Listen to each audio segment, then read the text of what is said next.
शरीर छोड़कर जाते हुए शरीर में स्थित हुए विषयों को भोगते हुए अथवा तीनों गुणों से युक्त हुए भी जीवात्मा को विशेष मूढ़ अज्ञानी नहीं जान।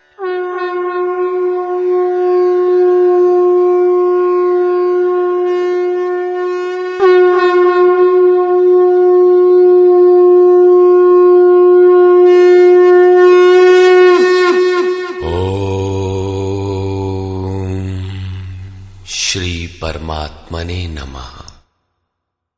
यथार्थ गीता श्रीमद् भगवत गीता अथ पंचदशो अध्याय। महापुरुषों ने संसार को विभिन्न दृष्टांतों से समझाने का प्रयास किया है। किसी ने इसी को भवाटवी कहा तो किसी ने संसार सागर कहा। अवस्था भेद से इसी को भवनदी और भवकूप भी कहा गया और कभी इसकी तुलना गोपद से की गई, अर्थात जितना इंद्रियों का आयतन है उतना ही संसार है। और अंत में ऐसी भी अवस्था आई कि नाम लेत भव सिंधु सुखाहीन, भव सिंधु भी सूख गया। क्या संसार में ऐसे समुद्र हैं? योगेश्वर श्री कृष्ण ने भी संसार को समुद्र और वृक्ष की संज्ञा दी। अध्याय 12 में उन्होंने कहा, जो मेरे अनन्य भक्त हैं उनका संसार समुद्र से शीघ्र ही उद्धार करने वाला होता हूं। यहां प्रस्तुत अध्याय में योगेश्वर श्री कृष्ण कहते हैं कि संसार एक वृक्ष है। इसको काटते हुए ही योगी जन उस परम पद को खोजते हैं। देखें, श्री भगवान उवाच।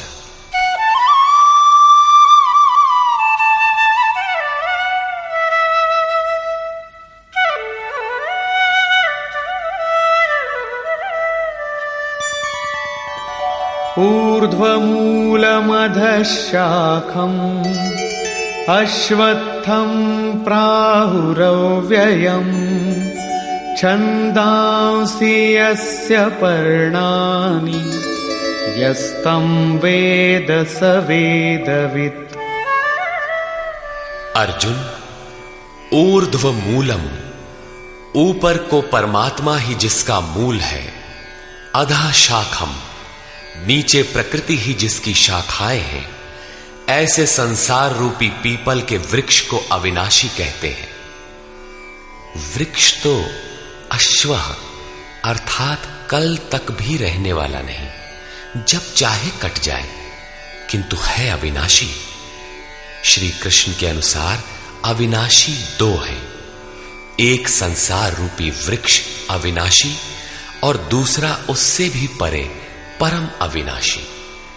वेद इस अविनाशी संसार विटप के पत्ते कहे गए हैं।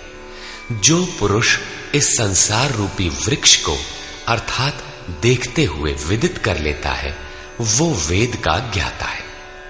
जिसने उस संसार वृक्ष को जाना है उसने वेद को जाना है, न कि ग्रंथ पढ़ने वाला।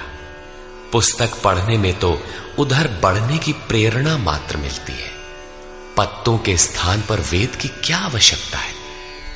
वस्तुतः पुरुष भटकते भटकते जिस अंतिम कोपल अर्थात अंतिम जन्म को लेता है, वहीं से वेद के वे छंद अर्थात जो कल्याण का सृजन करते हैं वहीं से प्रेरणा देते हैं, वहीं से उनका उपयोग है, वहीं से भटकाव समाप्त हो जाता है, वो स्वरूप की ओर घूम जाता है। तथा अधश्चोर्ध्वं प्रसृतास्तस्य शाखा गुण प्रवृद्धा विषय प्रवाला अधश्च मूलान्यनुसन्ततानि कर्मानुबन्धीनि मनुष्यलोके। उस संसार वृक्ष की तीनों गुणों के द्वारा बढ़ी हुई विषय और भोग रूप कोपलों वाली शाखाएं नीचे और ऊपर सर्वत्र फैली हुई है। नीचे की ओर कीट पतंग पर्यंत और ऊपर देव भाव से लेकर ब्रह्मा पर्यंत सर्वत्र फैली हुई है, तथा केवल मनुष्य योनि में कर्मों के अनुसार बांधने वाली है। अन्य सभी योनियां भोग भोगने के लिए है। मनुष्य योनि ही कर्मों के अनुसार बंधन तैयार करती है।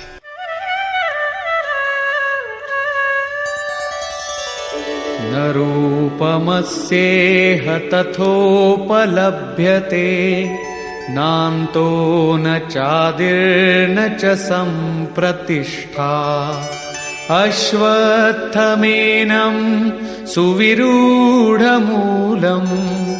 असंगशस्त्रेण दृढ़ेन छित्त्वा। परंतु इस संसार वृक्ष का रूप जैसा कहा गया है वैसा यहां नहीं पाया जाता, क्योंकि न तो इसका आदि है न अंत है और न अच्छी प्रकार से इसकी स्थिति ही है, क्योंकि ये परिवर्तनशील है। इस सुदृढ़ मूल वाले संसार रूपी वृक्ष को दृढ़ असंग शस्त्रेण, असंग अर्थात वैराग्य रूपी शस्त्र द्वारा काटकर संसार रूपी वृक्ष को काटना है।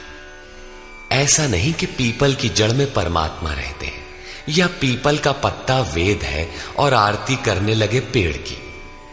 इस संसार वृक्ष का मूल तो स्वयं परमात्मा ही बीज रूप से प्रसारित है, तो क्या वो भी कट जाएगा? दृढ़ वैराग्य द्वारा इस प्रकृति का संबंध विच्छेद हो जाता है। यही काटना है। काट कर करें क्या?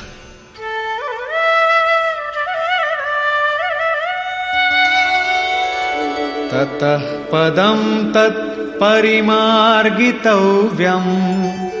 यस्मिन् गता न निवर्तन्ति भूयः तमेव चाद्यं पुरुषं प्रपद्ये यतः प्रवृत्ति प्रसृता पुराणी। दृढ़ वैराग्य द्वारा संसार विटप को काटने के उपरांत उस परम पद परमेश्वर को अच्छी प्रकार खोजना चाहिए, जिसमें गए हुए पुरुष फिर पीछे संसार में नहीं आते, अर्थात पूर्ण निवृत्ति प्राप्त कर लेते हैं। किंतु उसकी खोज किस प्रकार संभव है? योगेश्वर कहते हैं, इसके लिए समर्पण आवश्यक है।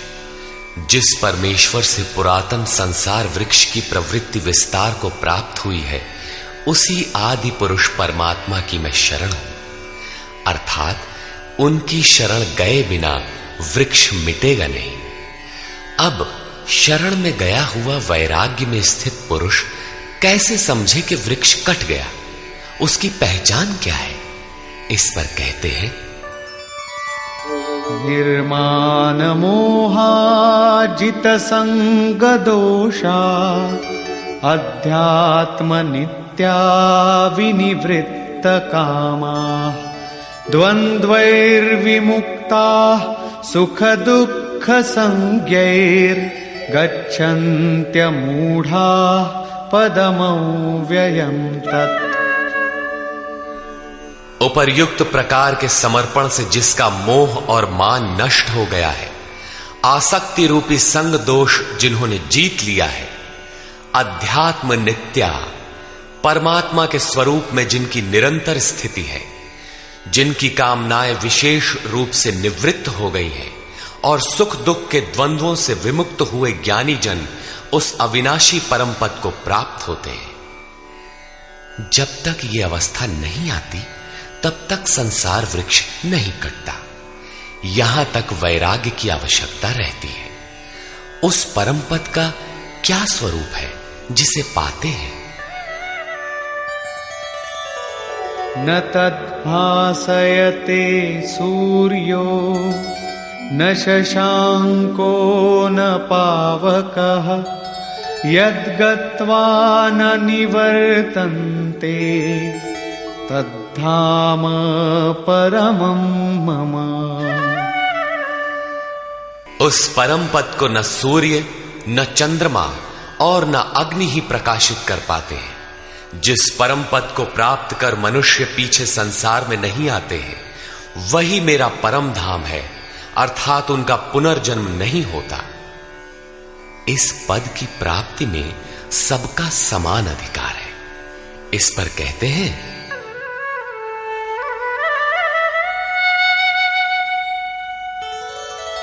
ममैवांशो जीवलोके जीवभूतः सनातनः मनः षष्ठानीन्द्रियाणि प्रकृतिस्थानि कर्षति। जीवलोके अर्थात इस देह में अर्थात शरीर ही लोक है।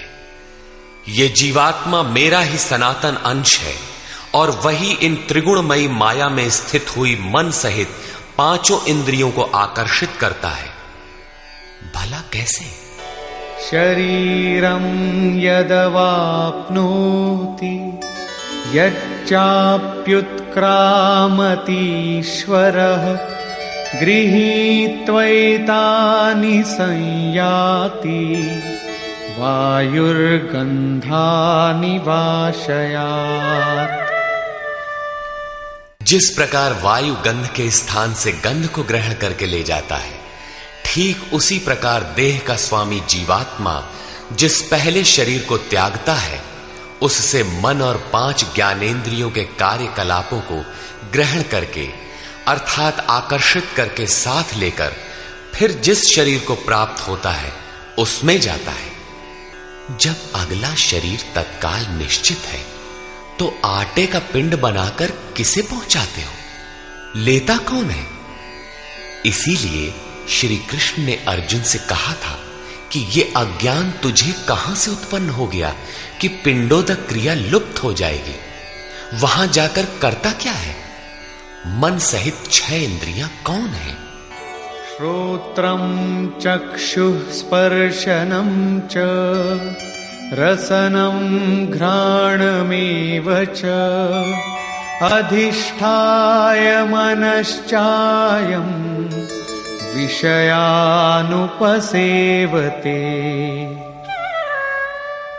उस शरीर में स्थित होकर ये जीवात्मा कान, आंख, त्वचा, जिह्वा, नासिका और मन का आश्रय लेकर अर्थात इन सब के सहारे ही विषयों का सेवन करता है, किंतु ऐसा दिखाई नहीं पड़ता, सब उसे देख नहीं पाते। इस पर श्री कृष्ण कहते हैं, उत्क्रामन्तं स्थितं वापि भुञ्जानं वा गुणान्वितं विमूढानानुपश्यन्ति पश्यन्ति ज्ञानचक्षुषः। शरीर छोड़कर जाते हुए, शरीर में स्थित हुए, विषयों को भोगते हुए अथवा तीनों गुणों से युक्त हुए भी जीवात्मा को विशेष मूढ़ अज्ञानी नहीं जानते। केवल ज्ञान रूपी नेत्र वाले ही उसे जानते हैं, देखते हैं। ठीक ऐसा ही है। अब वो दृष्टि कैसे मिले, आगे देखें।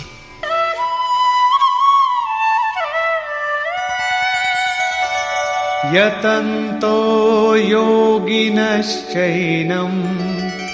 पश्यन्त्यात्मन्यवस्थितं यतन्तोऽप्यकृतात्मानो नैनं पश्यन्त्यचेतसः।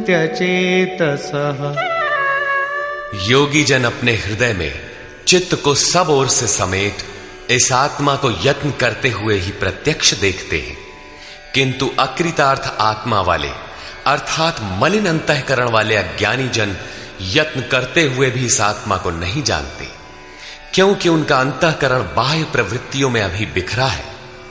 चित्त को सब ओर से समेटकर अंतरात्मा में यत्न करने वाले भाविक जन ही उसे पाने के योग्य होते हैं। अतः अंतःकरण से सतत सुमिरण आवश्यक है।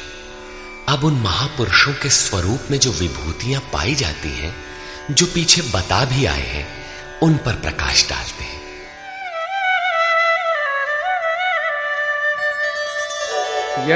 यदादित्यगतं तेजो जगद्भासयतेऽखिलं यच्चन्द्रमसि यच्चाग्नौ तत्तेजो विद्धि मामकम्। जो तेज सूर्य में स्थित हुआ संपूर्ण जगत को प्रकाशित करता है, जो तेज चंद्रमा में स्थित है और जो तेज अग्नि में है, इसे तू मेरा ही जान। अब उस महापुरुष द्वारा कार्य बताते हैं। गामाविश्य च भूतानि धारयाम्यहमोजसा पुष्णामि चौषधीः सर्वा सोमो भूत्वा रसात्मकः। मैं ही पृथ्वी में प्रवेश करके अपनी शक्ति से सब भूतों को धारण करता हूं और चंद्रमा में रस स्वरूप होकर संपूर्ण वनस्पतियों को पुष्ट करता हूं।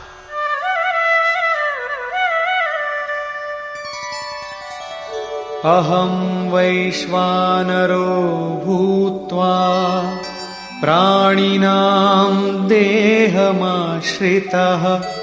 प्राणापानसमायुक्तः पचाम्यन्नं चतुर्विधम्। मैं ही प्राणियों के शरीर में अग्नि रूप से स्थित होकर प्राण और अपान से युक्त हुआ 4 प्रकार के अन्नों को पचाता हूं। अध्याय 4 में स्वयं योगेश्वर श्री कृष्ण ने इंद्रियाग्नि, संयमाग्नि, योगा